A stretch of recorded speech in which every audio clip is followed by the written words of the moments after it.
When you put your head on the pillow at night, how do you feel? Here's what I mean. How often do you find a low-level sense of guilt and shame wash over you? And I'm curious, what is causing it? Now, I'm a theologian, so I take sin seriously. So if you look at it and you realize you discover there's greed and cruelty and a hard heart, then by all means, repent and rest in the grace of Christ. But I believe that for many of us, when you actually examine it, the surprise is that feeling of guilt and shame is actually because you didn't get more done in your day. There was always more to do, and you never did enough. You are not enough. And because of this intense pressure, both in the world and in the church, the main answer we have tried to give to solve this problem is through greater and greater time management efforts. Time management would be a phrase worth exploring. Oliver Burkeman, who's written a number of best-selling books on time management, has a recent volume, some of you may be aware of it, called 4,000 Weeks. And it's a sobering, fascinating book, especially given his background, because what he comes to the conclusion is that he realizes all time management is really an effort to either deny or overcome all of our limits. You see, 4,000 weeks is simply the average lifespan for the average person in the West right now. And he uses those weeks not to make you panic and think, I need to get more done, but actually, and he's not writing from a position of faith, coming to terms with mortality and that you can't do everything. This is an impossibility. And what Berkman and others are starting to discover is the reality is when you have unrealistic expectations, what it does is it tends to isolate us and frustrate us. But rather than facing the realities, most of us actually, our response is, well, no. If I just put in a bit more effort, if I just got a bit more organized, then I'd get there. I'd be enough. But I've become convinced that we don't have a time management problem. We have a theological and a pastoral problem, and it's hurting us. And the root of this problem for so many of us is that we have confused finitude and sin. We've confused finitude. I know it's the word we don't use a lot. We've confused finitude and sin. Let me explain, because finitude is just a fancy term for the limits of time, space, knowledge, power, etc. Right?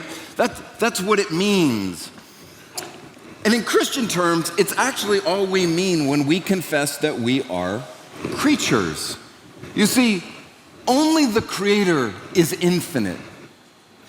All the rest of creation, including humanity, is shaped by limits and dependence. But when individuals and entire cultures forget this, then what it does is it drives us away from the life-giving relationships we're meant to have with God, our neighbors, and the rest of creation. No. What if I told you that the way to the flourishing life is only found when we recognize and live within our creaturely limits? And that will only be possible when we grow to honor our dependence. I know it's not a great word in the West. When we learn to honor our dependence on what is outside of us. Here's the thing. Before there was any sin, before there was any fall, by God's good design, He made humans to be dependent. It's part of the good design. To be dependent upon God, to be dependent upon our neighbors, to be dependent on the rest of the creation, upon the earth. Sin and rebellion are not what give us limits and dependence. No. That is what brings us together. What sin and rebellion do is twist and distort those dependencies, right? So that the fact that I need you and you need me, and here I'm going to channel a little Dietrich Bonhoeffer, the fact that I need you and you need me means that now I view you as a threat. And so my options, as Bonhoeffer would put it, are either I need to dominate you or ignore you. I need to manipulate you or resist you. It's hurting us. Let me give you another sign that we are living in denial of the good of our limits and dependence. Notice how often we have made efficiency and productivity our highest values. I'll give you 3 quick examples. Love, prayer, humility. Love. There is nothing more inefficient than love. Right? Whether it is you're loving your spouse, your friend, or your puppy. Love is inefficient because others make demands of us. They are needy. That is the way of love. But when we live by making outputs the primary way we judge our lives, then it makes the slowness of process and relationships incredibly difficult. In the 19th century, Soren Kierkegaard, a Christian philosopher, talking about this and how we then just busy ourselves, he said, here's the problem. The result of busyness is that an individual is unable to form a heart. The result of busyness is an individual is unable to form a heart. No. Love and life are found in the inefficiencies of presence and mutual delight. Prayer. Let's be honest, we don't pray because it feels like a waste of time. It does. And so what happens is we rush in and rush out of God's presence because we all know we're supposed to pray, but we're not really sure it matters. And if we're really honest, much of the time we just actually don't think we need God. Let me put it to you this way. Here's a test. You can tell we're denying our finitude when we find it so difficult to pray. But when you and I become keenly aware of our dependence on God, we find it almost impossible not to pray. And when I say that, I don't just mean to make requests, I mean to express delight, to express gratitude. Let's talk about humility.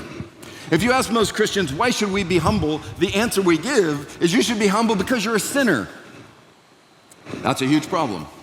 I mean, you're a sinner and you should be humble because of that, but here's the thing. If you build humility on the foundation of sin, it distorts the whole thing. That is why you end up with things like self-loathing and stuff. No. Even if there were no sin and fall, God made humans dependent upon God, others, and the rest of creation, and we are made to be humble creatures. What that means is you and I don't just say, I'm sorry, but we also say, I don't know. And can you help me? You see, love, prayer, humility, all of those grow out of the good soil of our creaturely limits and dependence. But you and I live in a moment when we are being trained to try and overcome all of our limits and to resent every form of dependence.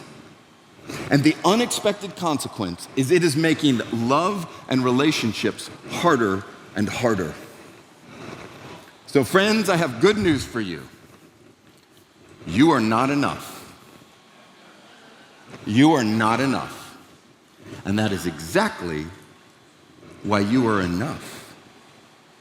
And so when you lay your head on your pillow at night, I want you to remember, finitude is not sin. Finitude is not sin. We have a good creator who made us with limits, healthy limits, and creaturely dependence. And that is the path of love, of relationships, and of shalom. Thank you.